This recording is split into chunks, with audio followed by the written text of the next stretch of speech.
Assalamualaikum warahmatullahi wabarakatuh.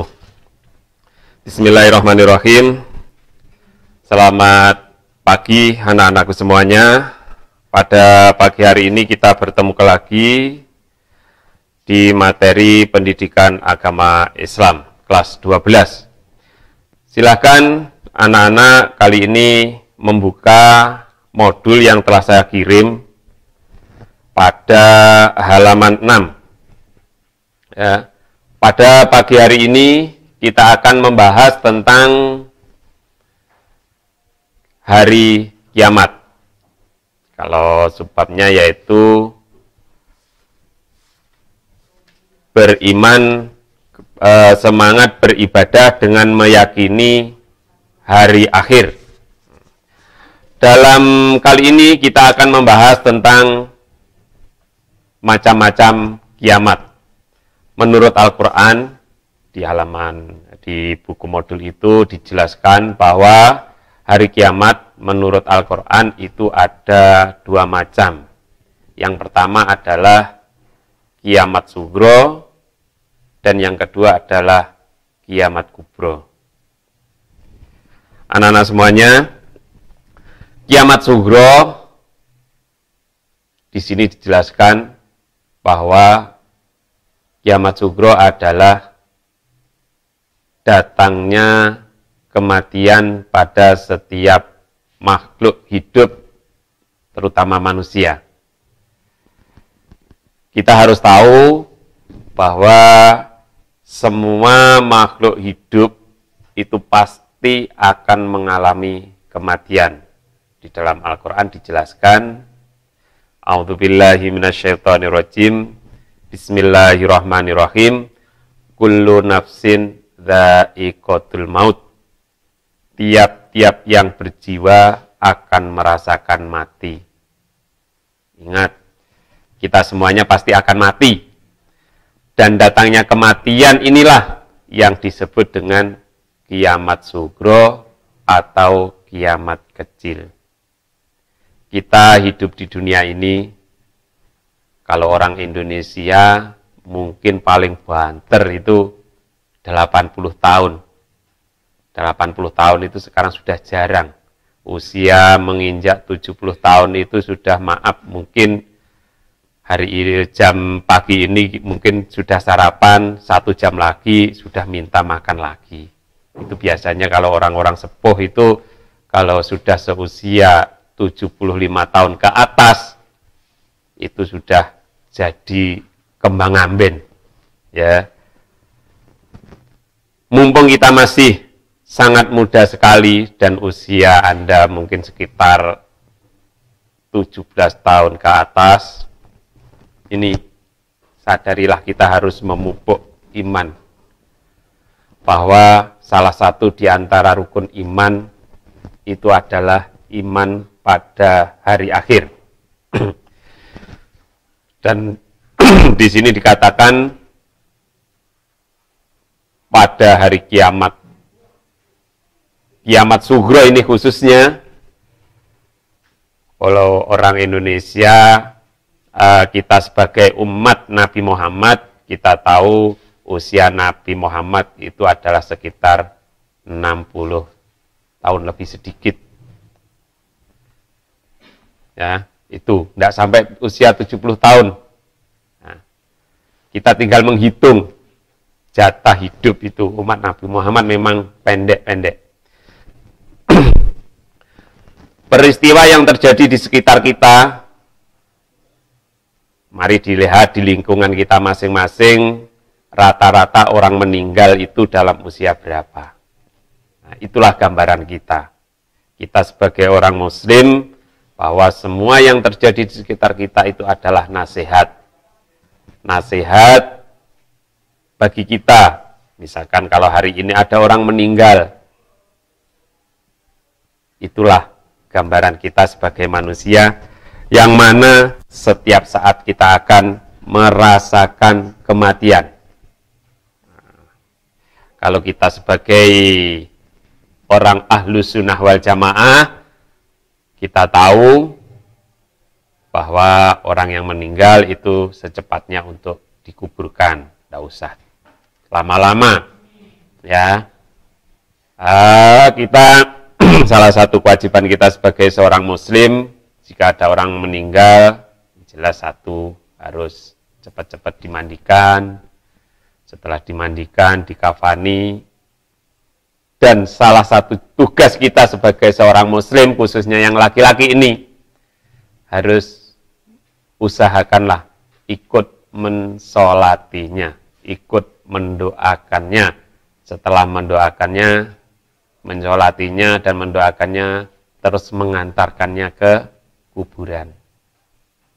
Itu adalah nasihat yang sangat besar pada diri kita masing-masing.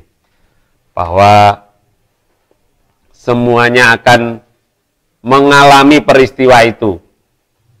Dulu waktu kita lahir, kita menengok ke belakang dulu waktu kita lahir, orang-orang di sekitar kita, semuanya tersenyum. Alhamdulillah, anakku sudah lahir, anak laki-laki, apalagi anak pertama itu laki-laki. Orang tua itu sangat senang sekali anak pertama lahir, laki-laki. Alhamdulillah, semuanya tersenyum. Begitu juga yang punya anak perempuan, semuanya tersenyum. Itulah. Tapi bayi yang lahir, semuanya menangis. Nangis. Bahkan lek ra iso nangis, diusahakan harus menangis oleh dokter. Kalau tidak nangis malah tidak sehat. Ya, itu. Untuk itu, di saat kita lahir, orang-orang di sekitar kita tersenyum. Tapi, di saat kita meninggal, harus sebaliknya. Di saat kita meninggal, orang-orang di sekitar kita ganti yang menangis. Tapi kita yang tersenyum sebagai seorang muslim. Berarti kalau kita sering mendengar orang meninggal dalam keadaan senyum, wah insya Allah husnul khotimah. Ya dah, tapi orang-orang di sekitar kita merasa kehilangan, menangis. Jangan sampai ada orang meninggal, tapi di sekitarnya orang-orangnya selalu tersenyum. Oh, alhamdulillah, wis mati. Jangan sampai seperti itu, ya. Untuk itu nasihat kita, nasihat pada diri kita. Setelah kita disolati, terus dikuburkan. Kalau kita orang ahlus sunnah wal jamaah, setelah dikuburkan, lalu ditalkin. Ditalkin itu dibelajari. Ya, makanya nanti yang laki-laki itu, tolong, kalau ada orang meninggal, jangan takut. Itu adalah nasihat kita. Kita harus mengantarkannya ke peristirahatan terakhir, kalau orang menyebut, ke kuburan. Ya, karena di sana banyak sekali nasihat. Dikuburkan, terus diadzani, di kuburan itu dikomati, lalu diuruki, diinjak-injak sampai padet supaya ra iso balik. Ya. Nah, setelah itu diberi tanda. Yang laki-laki tandanya seperti itu, patoknya seperti itu, yang perempuan juga seperti itu. Kamu harus paham ini. Ya, sebagai generasi penerus jangan sampai patok laki-laki dan perempuan itu tertukar. Itu sebagai, ya, kamu harus tahu itu bagaimana tanda patoknya orang meninggal, yang laki-laki bagaimana, yang perempuan bagaimana, harus tahu itu. Ini di buku tidak ada. Terus ditalkin oleh mbah yainya, itu dipelajari. Kalau di bukumu bahwa setelah orang dikubur, nanti ini yang harus kita yakini juga, bahwa di sana ada dua peristiwa. Peristiwa yang harus diimani, yang akan terjadi sesudah mati, yaitu yang pertama adalah fitnah kubur. Ini. Dan kita harus tahu ini. Setelah dikubur, orang-orang yang mengantar kita semuanya pulang, datanglah dua malaikat yang akan menanyakan. Ini. Fitnah kubur yang pertama, yaitu beragam pertanyaan yang diajukan kepada orang yang meninggal tentang Tuhannya. Sopo Tuhanmu? Marrobuka. Siapa Tuhanmu? Kalau kita sering sholat, melaksanakan sholat 5 waktu, insya Allah kita akan kenal dengan Tuhan kita, yaitu Allah. Tapi kalau tidak pernah sholat, ya kita tidak pernah kenal. Yang kedua tentang agamanya. Agama kita apa? Ditanya.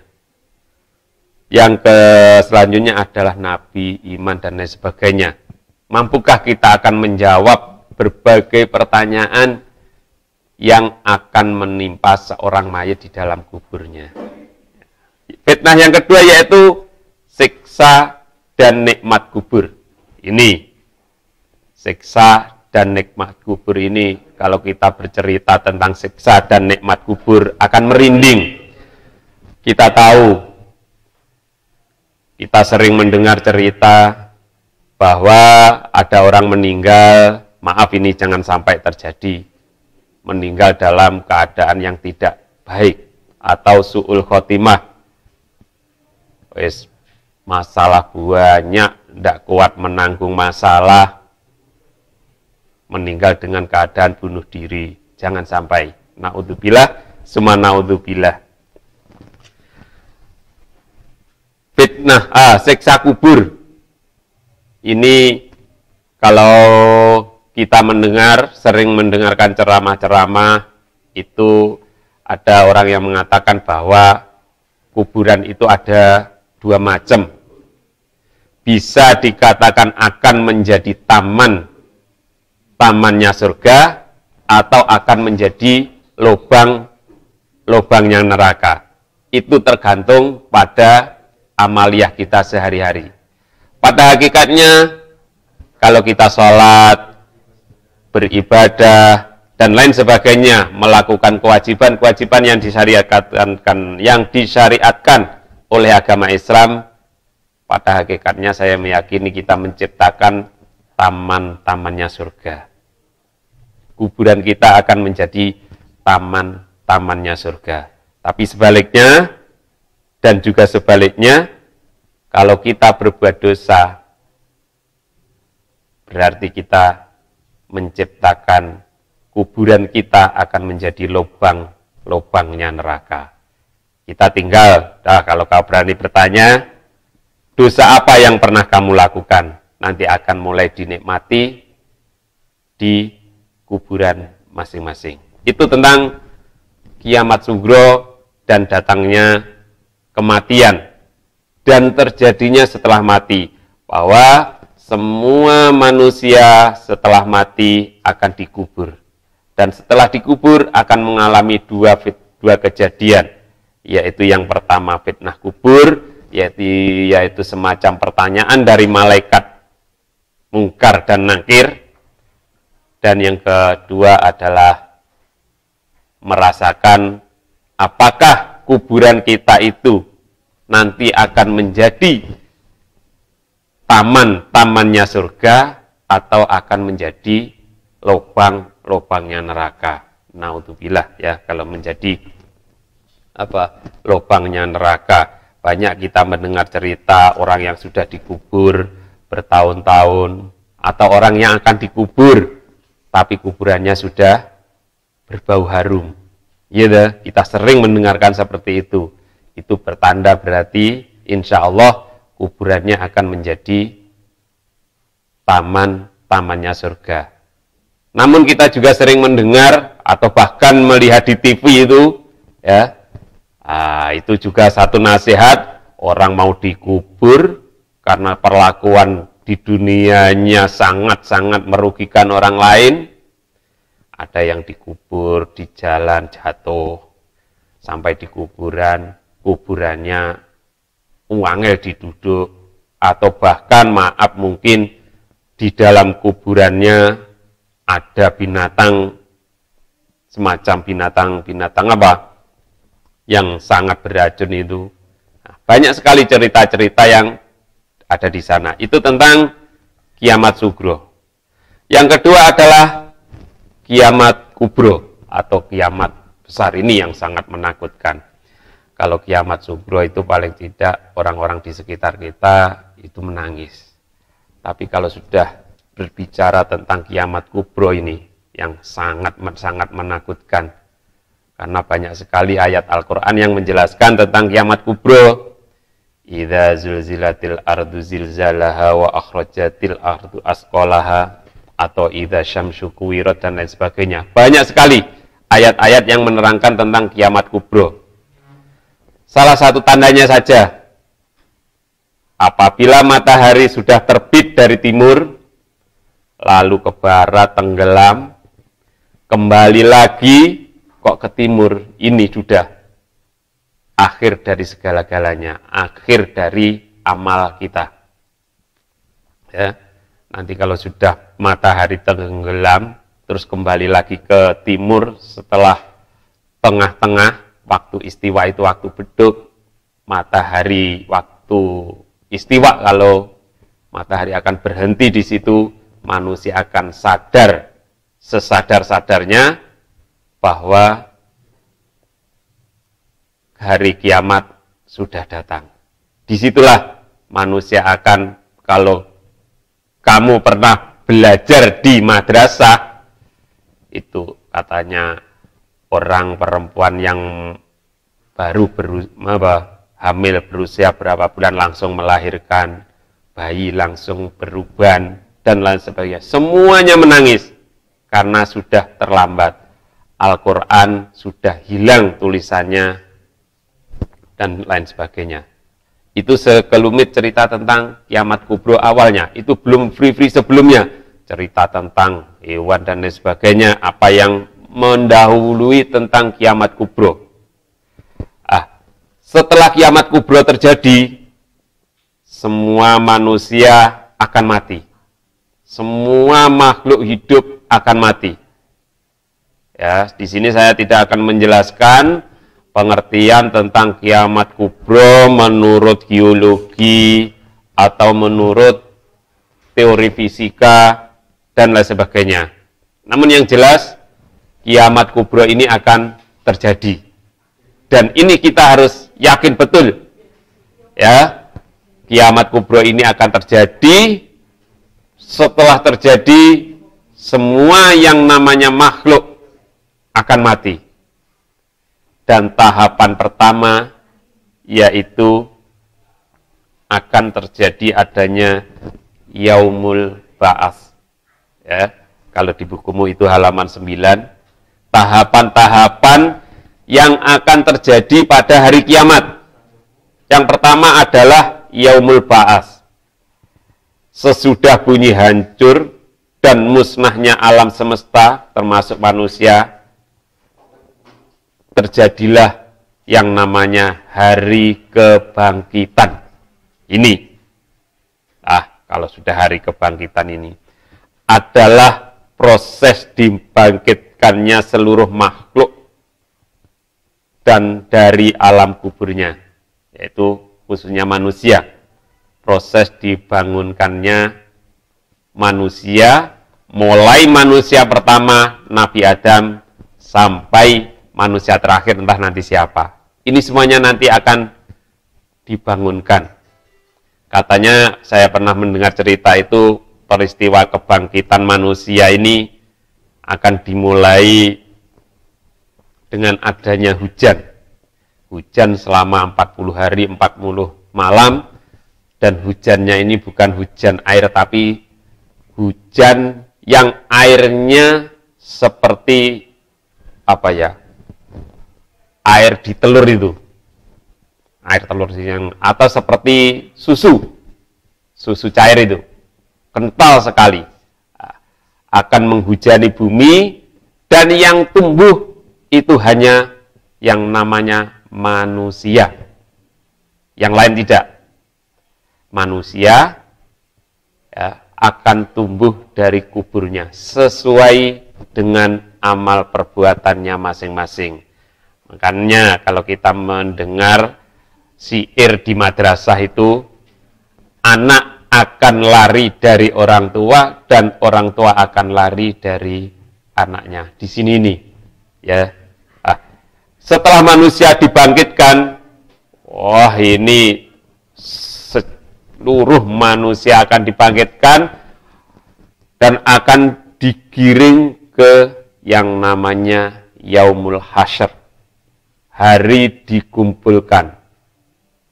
Cara Allah mengumpulkan setelah manusia dibangkitkan dan bingung mencari kemana harus pergi, akhirnya Allah akan memunculkan api yang akan menggiring manusia ke Yaumul Hasyr ini.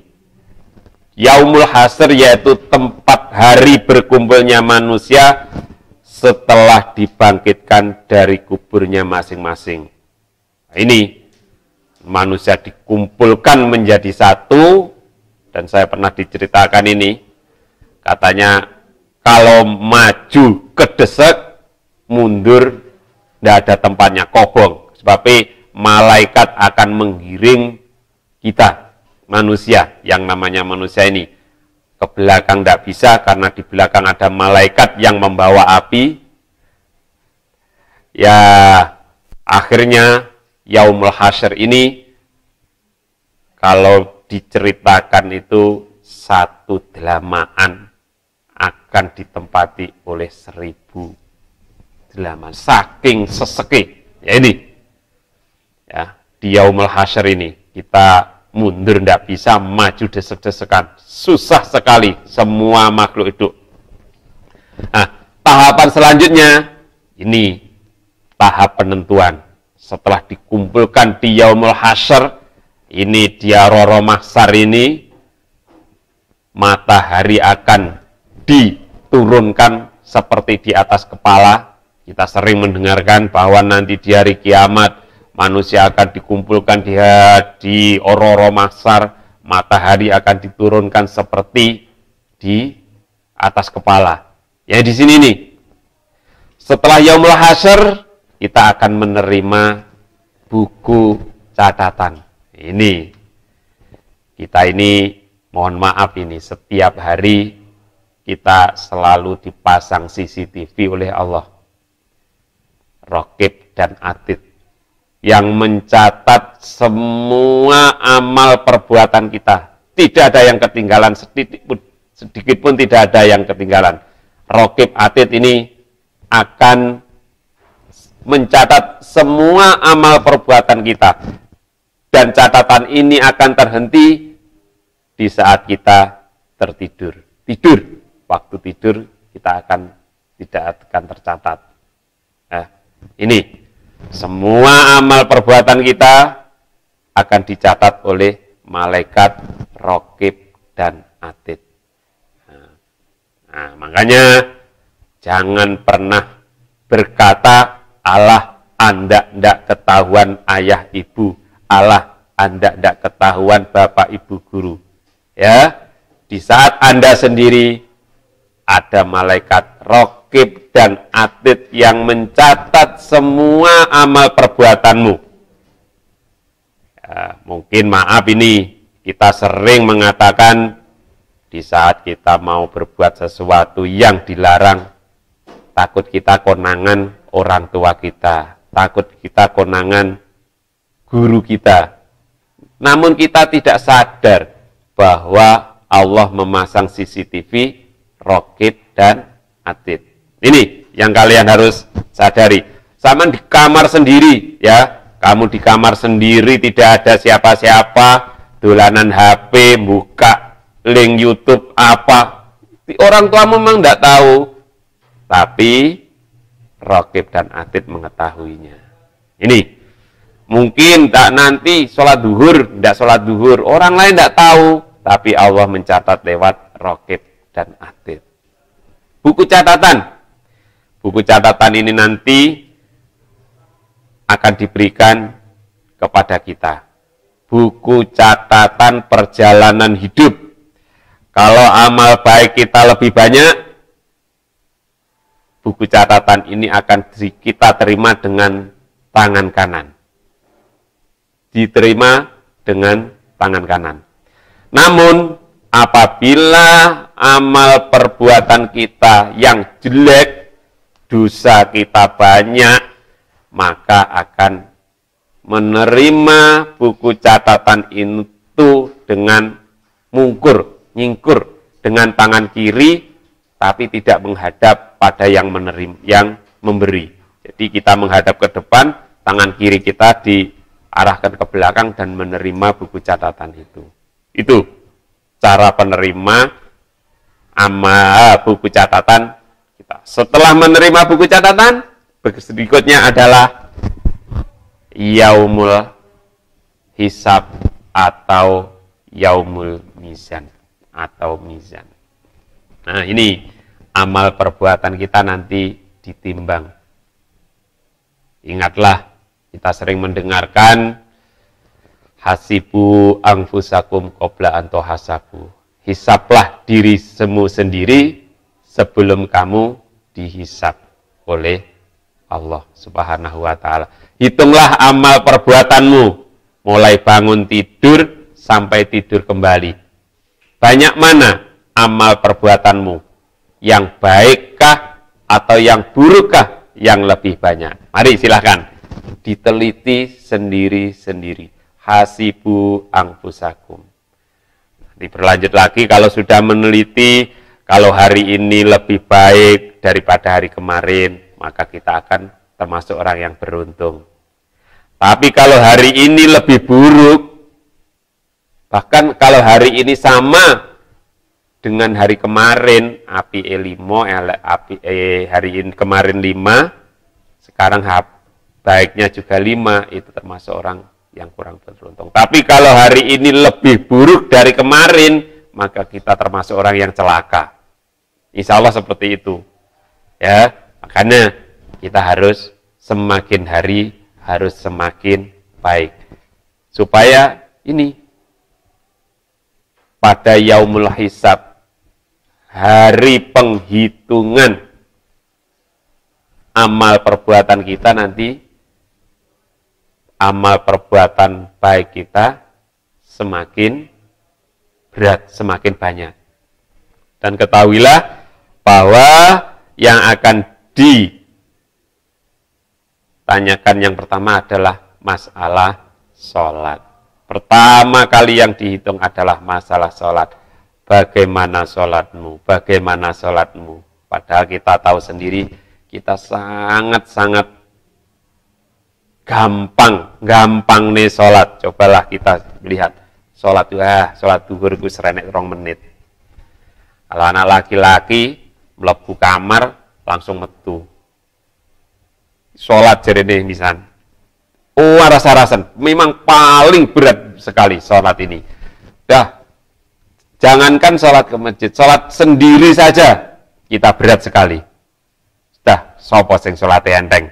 Apa maneh jamaah. Kita mampu menaklukkan gunung, kayak gunung apa ya? Gunung Pralayang mampu, tapi menaklukkan musola atau masjid di dekat kita tidak mampu. Iya tak? Jamaah sholat 5 waktu tidak mampu kita taklukkan.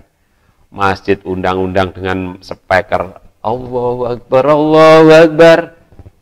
Kita asik-asiknya main game. Tidak krungu. Nanti juga seperti itu di akhirat. Diundang masuk surga dengan azan, tidak krungu. Sebabnya waktu di dunia diundang dengan azan untuk sholat berjamaah juga tidak etok-etok, tidak krungu.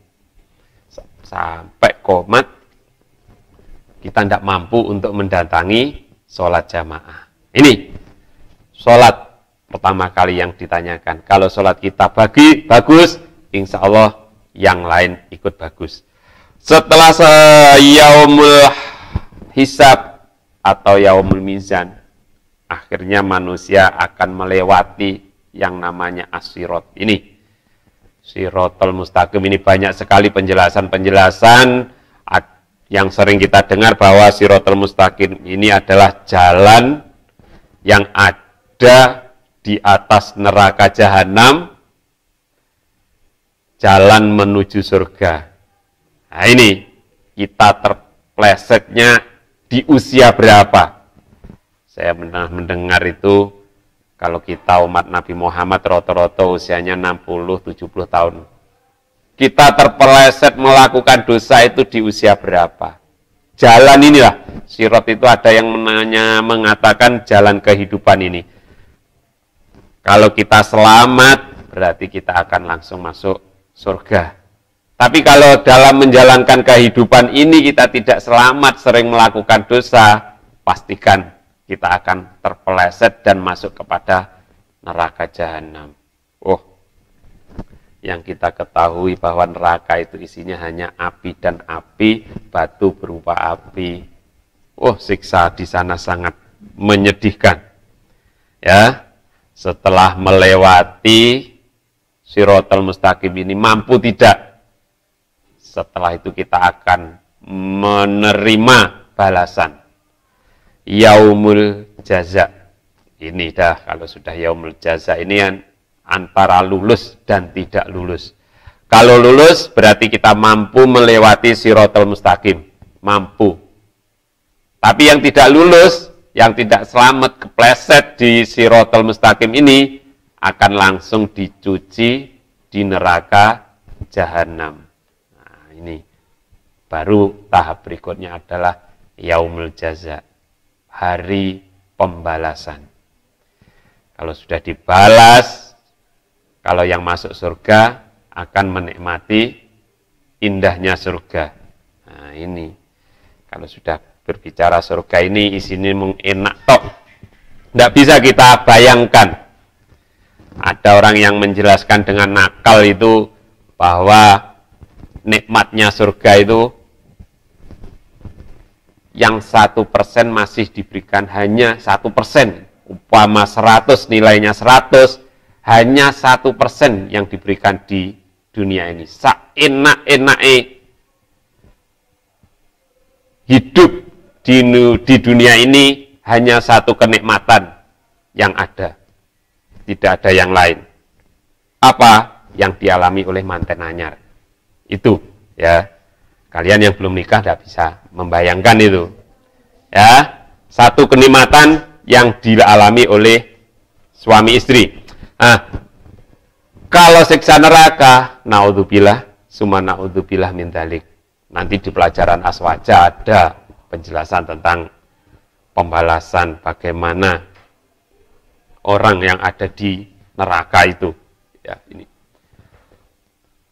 Yaumul jaza, terus balasan perbuatan baik dengan surga, balasan perbuatan buruk dengan neraka. Ini kita bayangkan. Dah, sekarang satu yang harus kita sadari, bahwa satu perbuatan dosa juga ada satu macam siksa. Nah, kita tinggal tanya saja, perbuatan dosa apa yang pernah kita lakukan? Tahukah siksanya? Ya, ini kalau Anda berani bertanya, dosa apa yang sering kamu lakukan? Kalau saya sering memberikan contoh itu adalah dosanya orang munafik. Tanda-tanda orang munafik itu 3. 1, bohong. Yang kedua, tidak jujur. Apabila berkata, bohong. Bila dipercaya, bila, apalagi itu, yang ketiga. Nah, satu saja, siapa yang tidak pernah berbohong? Nah, itu ya, orang yang berbohong, siknanya sendiri. Orang yang menipu, balasan perbuatan buruk dengan neraka. Salah satu contoh saja itu, tanda-tanda orang munafik. Orang munafik itu siksanya sangat menyedihkan. Katanya diberi minuman, yang minumannya itu, mohon maaf ini, katanya seperti yang airnya berwarna hitam kemerah-merahan, yang baunya sangat-sangat melebihi bangkai cicak itu, ya, bahkan melebihi bangkainya manusia baunya, itu diminumkan. Apabila diminumkan, daging yang menempel dalam tubuh ini akan leleh. Karena apa? Orang yang ditipu itu seluruh tubuhnya akan merasakan. orang yang ditipu itu pasti sedih. Kalau ada orang yang ditipu itu senyum-senyum, itu lain ceritanya. Tapi yang jelas, jika ada orang yang menipu dan yang ditipu itu pasti sedih, dan orang sedih itu biasanya orang seneng madang. Lah, enggak sedekah makan. Saya suwi, saya kuru, seluruh tubuhnya merasakan. Makanya siksanya orang yang berbohong itu akan merasakan seluruh tubuhnya. Itu ya penjelasan tentang hari akhir. Untuk itu, sementara penjelasan tentang hari akhir sampai di sini dulu. Selanjutnya nanti akan disambung kembali. Terima kasih. Ya, Assalamualaikum warahmatullahi wabarakatuh.